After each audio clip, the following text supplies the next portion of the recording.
कोर्टाच्या सुनावणीमुळे जिल्हा परिषद निवडणुका पुढे जाण्याची शक्यता. उपमुख्यमंत्री अजित पवारांची माहिती. स्थानिक स्वराज्य संस्थांच्या निवडणुकीबाबत सुप्रीम कोर्टात मंगळवारी सुनावणी.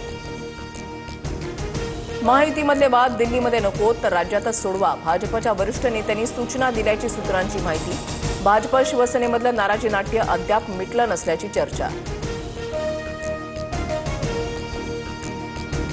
मुंबईतील दिव्यज फाउंडेशनच्या कार्यक्रमात शिंदे आणि फडणवीसांची हजेरी.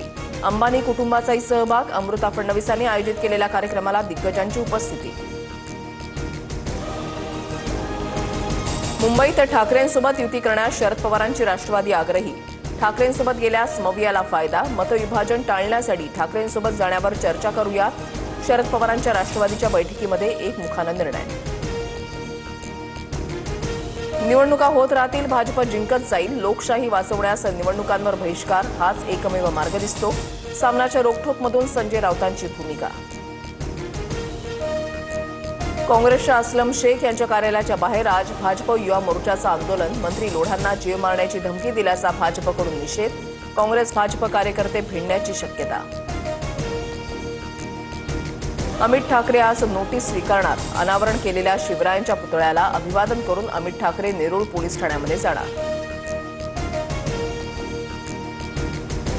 पंकजा मुंडेंचे पीए अनंत गर्जेंच्या पत्नीची आत्महत्या. आत्महत्येचं कारण अद्याप अस्पष्ट. आत्महत्या नसून मुलीची हत्या झाल्याचा कुटुंबाचा आरोप. जळगावमधील एकनाथ खडसेंच्या घरातील चोरी प्रकरणी बिलाल चौधरीला अटक. मुंबई पोलिसांनी आरोपीला उल्हासनगरमधून अटक केल्याची माहिती. नंदुरबारच्या नवापूर नगराध्यक्षपदाच्या उमेदवाराला गुजरात पोलिसांकडून अटक. विदेशी मद्य तस्करीच्या आरोपात विश्वास बडोगेंना अटक. राजकीय दबावापोटी अटक केल्याचा आरोप. मुंबईतील मध्य रेल्वे मार्गावर आज मेगा ब्लॉक. अभियांत्रिकी आणि देखभालीची कामं करण्यासाठी ठाणे आणि कल्याण दरम्यान मेगा ब्लॉक.